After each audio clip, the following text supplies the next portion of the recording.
boa tarde, boa noite, galera. Uou! Vamos ver agora o nosso capítulo.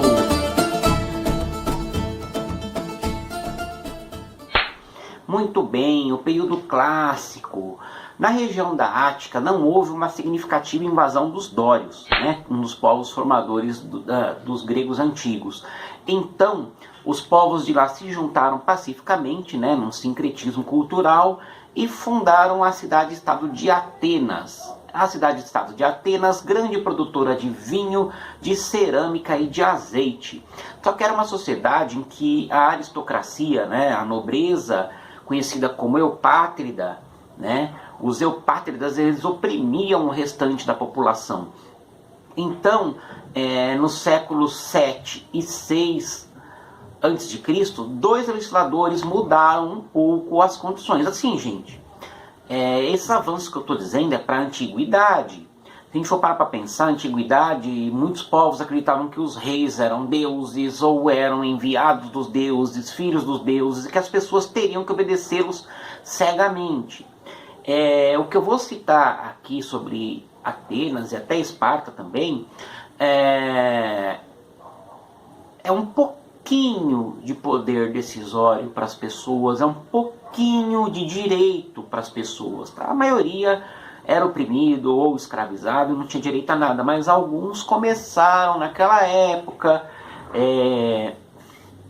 há mais de 2000 anos, ter alguns poderes políticos. Tá? Uma coisa bem tímida, né? A história é feita sempre de avanço e retrocesso, mas vamos lá.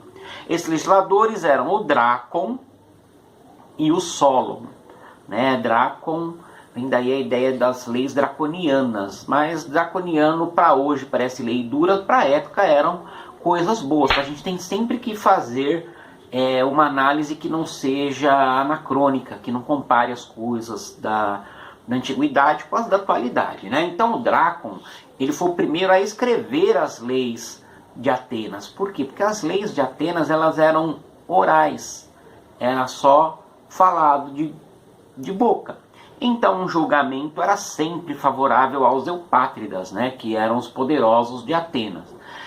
E o Solon, ele fez várias outras reformas ainda mais significativas, como por exemplo o fim da escravidão por dívida.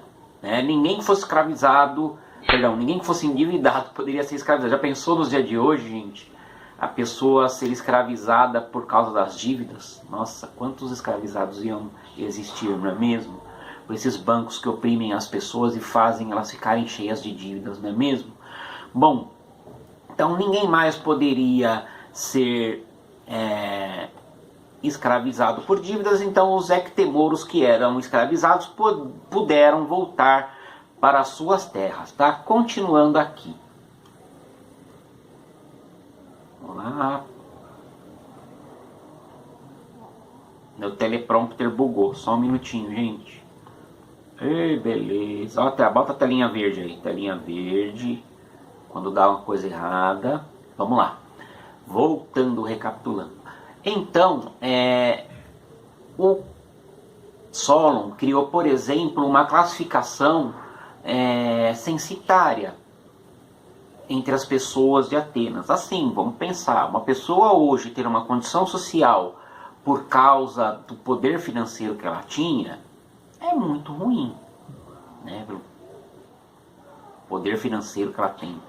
Mas naquela época era uma grande coisa. Por quê? Porque só quem fosse nobre, e só era nobre quem nascia de nobre, tinha algum direito na sociedade. Então o Solon criou alguns direitos de acordo com o padrão censitário, ou seja, pela renda que alguém tivesse, né? As duas primeiras camadas sociais, as que tinham renda anual entre 300 e 500 medidas de trigo. Abaixo delas tinham os eugitas, que eram os que tinham dinheiro para comprar um escudo e uma lança e servir no exército, né, os zeugitas, zeugitas. E abaixo os tetas, que eram os camponeses e artesãos pobres que só poderiam participar da Assembleia Popular, a eclésia. Eclésia, daí que veio a palavra igreja. Tá? Eclésia vem de igreja, vem de eclésia em grego. Tá? Era uma Assembleia Popular que opinava coisas de assunto geral E ainda tinha também a Bulé, né, o conselho de 400 membros vindos das 4 principais tribos de Atenas, tá? O poder executivo, de fato, ainda estava na mão do Areópago, que era a instituição onde se concentravam os membros das 2 camadas mais ricas, tá? Mas continuando. Então, essas reformas do Solon foram importantes, para a gente hoje podem parecer tímidas, mas para a época de grande significado. Só que depois que o Solon morreu, o que aconteceu? Para impedir que os eupátridas continuassem oprimindo o povo, subiram ao poder os tiranos. Tirano também para a gente tem uma conotação muito negativa. Embora na época o tirano era alguém que poderia governar sem dar muita satisfação para os outros, os tiranos que tomavam a defesa das medidas mais populares. Por quê? Já que eles não negociavam com ninguém, porque governavam sozinhos, estavam a ter apoio do povo. O povo era o escudo deles. Então, as medidas dos tiranos eram sempre populares, populistas. Vamos tentar um termo mais próximo da nossa realidade atual, né? O Pisístrato tomou o poder, ele fez várias reformas econômicas, né? Instituiu um auxílio grana aos camponeses, né? Quando ele morreu, ele foi substituído pelos seus filhos Hípias e Hiparco, né? Só que o Hiparco foi assassinado e o Hípias começou uma guerra contra os eupátridas. O que os eupátridas fizeram? Se aliaram aos espartanos, invadiram a Ática e derrotaram o Hípias, né? Só que aí o que vai acontecer? O poder vai ser dado para o Clístenes, da família dos Alquemeônidas, né? O Clístenes era da família dos Alquemeônidas, que ficaram no poder da cidade-estado de Atenas. E como as tribos eram formadas pelos demos, né, que era uma menor unidade criada pelo Clístenes, então se veio o nome democracia, né? O poder popular, poder do povo. O poder executivo passou a ser formado pela Bulé, que passou a ter 500 membros, e aquilo. Os membros da Bulé votavam, eles não votavam nas pessoas, como é hoje, a gente vota em alguém, não. O que acontecia? Eles sorteavam alguém para exercer o poder, e as pessoas da Assembleia votavam as leis propostas. Então não se votava nas pessoas, se votavam nas leis. Era a minoria da minoria da minoria das pessoas que votavam. Era só quem fosse cidadão. O cidadão tinha que ser homem, mulher não era, já exclui. Adulto, já exclui criança. Com propriedades, já exclui quase todo mundo. Então, era só esses que tinham a cidadania completa, né? Boa parte da população eram os metecos, né? Os metecos eram de origem estrangeira, eles eram livres e não tinham direito nenhum, né? Tinham que pagar impostos. E a pior situação mesmo, né, era a dos escravizados, né? Os excluídos formavam, né, mulher, criança, adolescente, os metecos que eram de origem estrangeira, 90% da população de Atenas, né? Ou seja, a democracia atingia 10% da população, mas voltando, né? Mas voltando para um tempo em que os reis eram considerados deuses, eram para ser obedecidos cegamente, era um grande avanço. A polis de Esparta, né? Esparta ficou famosa para a gente por causa do 300, né? Um filme que fez bastante sucesso por aqui. A Esparta surgiu lá na península do Peloponeso, né? Depois que eles conquistaram a Lacônia, a Messênia, os povos que existiam lá, porque os espartanos eram descendentes dos dórios, os povos que existiam lá antes, né, como os messênios, eles foram transformados em escravos conhecidos como ilotas. Os ilotas eram escravos do Estado, não eram propriedade particular das pessoas. Cada dono de terra, de acordo com as suas posses, recebia do Estado um grande número de ilotas, tá? Os ilotas eram usados também no treinamento dos soldados. Esparta era uma cidade totalmente militarizada e fazia parte do treino dos jovens soldados caçar e matar ilotas. Triste, né, gente? A história da humanidade é cheia de momentos tristes. Bom, o poder ele era exercido pela gerúsia, que era uma assembleia dos mais velhos, né? Pessoas acima dos 40, 45 anos já eram considerados velhos naquela época. Também existia os basileus, que eram os 2 reis de Esparta, que tinham funções políticas e religiosas, mas não governavam de fato. Quem governava mesmo, que era o Bambambam de Esparta, eram os Zéforos. Os Zéforos eram 5 juízes mais importantes de Esparta. Eles governavam de fato. As decisões vinham dos éforos, né, presentes no Eforato. Bom, os espartanos, pra vocês terem uma ideia como eles eram guerreiros, eles entravam no exército com 7 anos de idade e saíam com 30. Pois é, já saíam para participar das assembleias e depois ir para a gerúsia, né? Ger significa velho em grego, por isso que os nossos vovós e bisavós vão no geriatra, geriatra, tá? Médico dos idosos, tá? Bom, os espartanos eles morriam de medo que os ilotas fizessem uma guerra contra eles e tomassem o poder. Por isso que eles estavam sempre matando os ilotas. Eles também não gostavam da democracia ateniense, achavam que era poder demais para as pessoas. Então, os espartanos se ligaram às outras cidades da região e formaram a Liga do Peloponeso, tá? Que foi uma importante associação militar grega. Os persas, que formavam um império que se pretendia universal, começaram a assediar a Grécia também, né? Eles dominaram a Ásia Menor, né, que era a Jônia, hoje a atual Turquia, o Mar Egeu, e aí os exércitos do imperador Dário tentaram invadir a Grécia, né? Muitas cidades se renderam, mas Atenas e Esparta não, né? Elas resistiram. A defesa de Atenas foi feita pelo Milcíades, né, um dos importantes generais, que venceu a Batalha de Maratona. Uma das razões da vitória de Atenas foi a força dos hoplitas, né? Os hoplitas eles eram soldados armados por conta própria que tinham um pesado escudo, espada e lança. Também os persas tentaram invadir Atenas pelo mar, não conseguiram.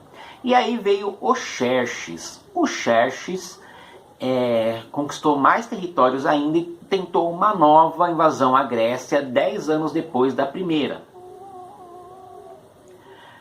Os atenienses foram liderados pelo Temístocles, que era o comandante das forças militares, né, o chefe das forças militares, e ele construiu enormes navios chamados triremes, né, muito velozes, que levavam 15 hoplitas, fortemente armados, e foram resistindo aos persas. Aí houve uma aliança entre as cidades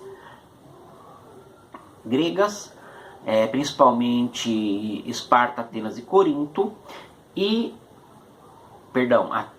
isso mesmo. E a Liga do Peloponeso, liderada por Esparta, possuía a maior parte, né, da infantaria. O Xerxes começou essa campanha contra os gregos, que ficou conhecida como Guerras Médicas, tá? Não é médico dos médicos que cuidam da nossa saúde, não. Médica dos medo-persas, tá?